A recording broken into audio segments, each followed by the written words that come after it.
여러분 안녕하십니까? CJB 8시 뉴스입니다. 지난 9월 CJB는 보훈군이 55억 원을 들여 조성한 훈민정음 마당에 한글 창제의 주역으로 세종대왕보다 신미대사를 더 부각해 문제가 되고 있다는 보도를 전해드렸는데요. 보훈군이 아예 공원 이름까지 정의품송공원으로 바꾸고 대대적인 사업 수정에 나섰습니다. 박원 기자가 취재했습니다. 훈민정음 창제의 주역을 세종대왕이 아닌 신미대사로 부각해 논란이 일었던 훈민정음 마당입니다. 신미대사를 소개한 문구에 세종대왕과 함께 훈민정음 창제에 기여했던 승려, 훈민정음 창제의 주역이라고 명시했습니다.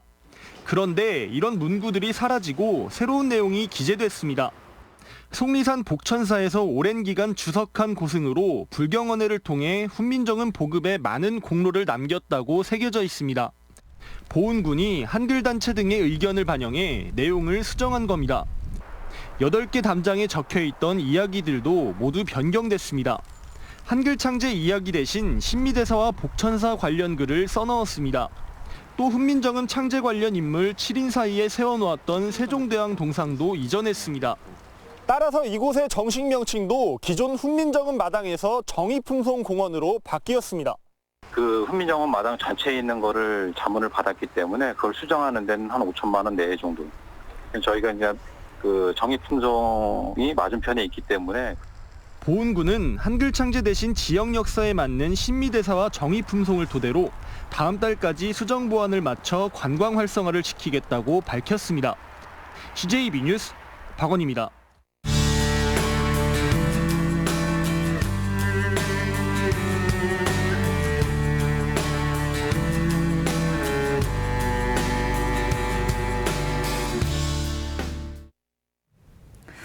많은 사건, 사고로 얼룩진 한 해였지만 그래도 조은누리양의 기적 같은 생환과 위기의 순간 슈퍼맨처럼 나타난 시민 영웅들의 가슴 따뜻한 소식도 있었습니다.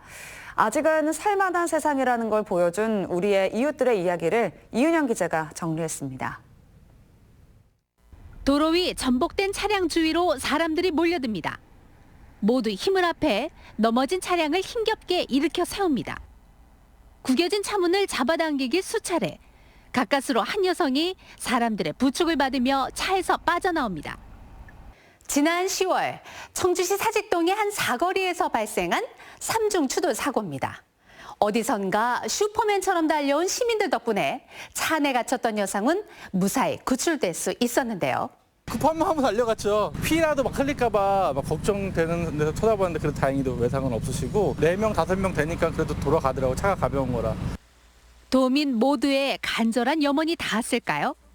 청주의 한 야산에서 실종된 조은누리 양은 열 하루 만에 무사히 구조됐습니다.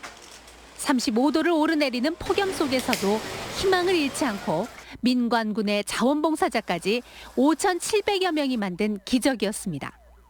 감사합니다. 감사합니다. 다 감사합니다. 감사합니다. 또한 올해로 10년째 한 통화에 3,000원의 정성을 모으는 CJB 1,000원의 힘 희망 캠페인을 통해서도 작은 기적들이 이어졌습니다. 영동의 산골 마을 다 쓰러져가는 컨테이너에서 살아가는 정원의 가족을 돕기 위해 5,700만 원의 성금이 모아졌고 꿈에도 그리던 새로운 보금자리를 마련해 줄 수 있었습니다. 또 태어날 때부터 방광기형의 만성 신부전증, 지적장애를 앓고 있던 경철이에게도 2,700만 원의 온정이 이어져 신장 기증을 받고 새 생명을 얻게 됐습니다. CJB는 새해에도 이웃을 돕기 위한 사랑과 나눔의 행진을 계속해 나갈 계획입니다. CJB 뉴스 이윤영입니다.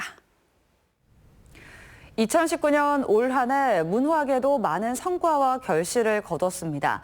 버려진 옛 담배 공장이 국내 최대의 복합문화시설로 변신에 성공한 걸 비롯해 청주 공예비엔날레와 재즈 페스티벌까지 굵직한 일들이 많았는데요. 진기훈 기자가 정리했습니다.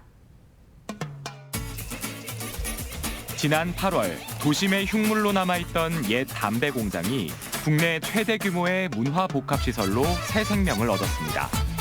70년이 넘는 역사를 가진 이 거대한 산업유산은 긴 휴식에서 깨어나 시민을 위한 문화공간으로 새로운 걸음마를 시작했습니다. 청주의 대표적인 문화축제 청주 공예비엔날레도 도시재생의 상징으로 다시 태어난 문화재조창 시에서 개최돼 의미를 더했습니다. 전통공예 전시 비율을 85%까지 올리며 공예 본연의 의미에 집중했고 올해 처음 도입된 도슨트들의 큐레이팅이 더해져 관람객들의 만족도를 높였습니다.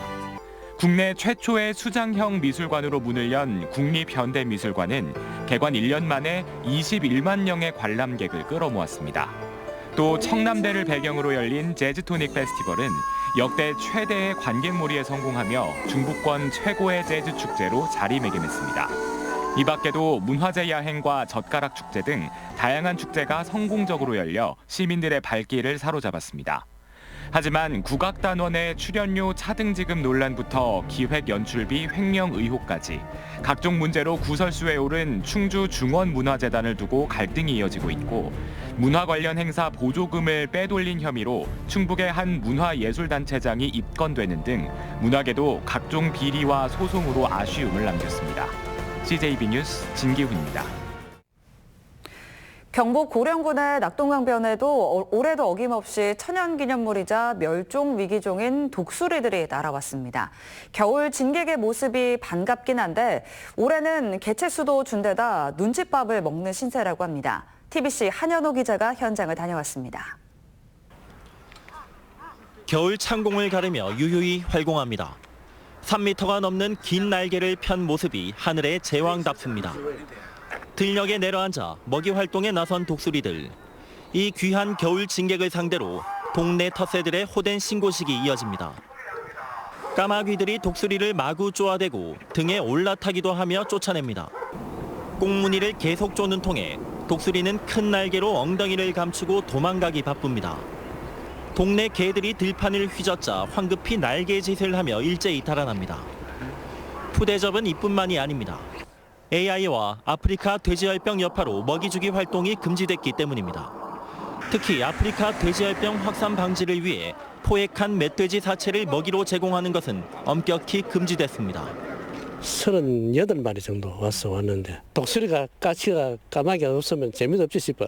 그리고 올라타면 막 쫑고 일하는데 뭐 좀 신기하더라고 보이기는. 그렇게 이것도 개체수가 자꾸 늘어났으면 좋겠는데 그리고 AI하고 아프리카 열병 저것 때문에 제일 큰 문제라요. 독수리는 최고 포식자지만 사냥을 못하고 야생동물의 사체를 먹기 때문에 국내에서 독립적인 먹이 활동은 한계가 있습니다. 겨울 진객인 독수리가 올해는 유난히 배고픈 겨울나기를 하고 있습니다. TBC 한윤호입니다. 증평군이 내년 4월 증평 종합운동장 착공에 들어갑니다. 300억 원의 예산이 투입되는 증평 종합운동장은 400m 트랙 8개 레인과 5,000석의 관람석을 갖췄으며 2022년 말 준공될 예정입니다. 현재 충북 11개 시군 가운데 종합운동장이 없는 곳은 증평군이 유일합니다.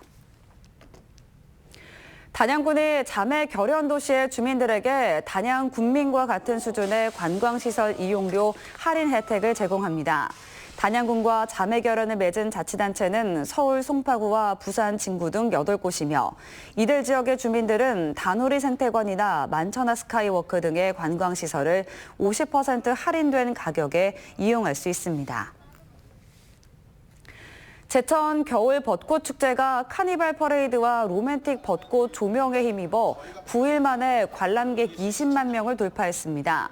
또한 제천 시민들이 참여한 문화 서바이벌 경연인 별별 페스티벌도 겨울 축제와 연계해 성황리에 막을 내렸습니다.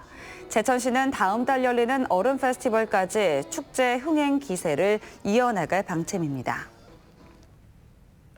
괴산경찰서는 말다툼 도중 분신을 시도해 2명이 화상을 입은 사건과 관련해 수사를 벌이고 있습니다. 어제 저녁 7시 반쯤 증평군 증평읍의 한 술집 앞에서 57살 A씨가 말다툼 도중 자신의 몸에 불을 붙인 뒤 지인 B씨의 몸을 끌어안았습니다. A씨와 B씨는 온몸에 2, 3도가량의 화상을 입어 병원으로 옮겨졌으며 경찰은 사건 경위를 조사하고 있습니다. 청주지법은 말다툼 끝에 아내를 흉기로 찔러 살해하려 한 73살 A씨에게 징역 3년에 집행유예 5년을 선고했습니다. A씨는 지난 7월 진천군 자신의 집에서 만취 상태로 아내 61살 B씨와 말다툼을 하다 B씨에게 흉기를 휘둘러 전치 6주의 상해를 입혔습니다.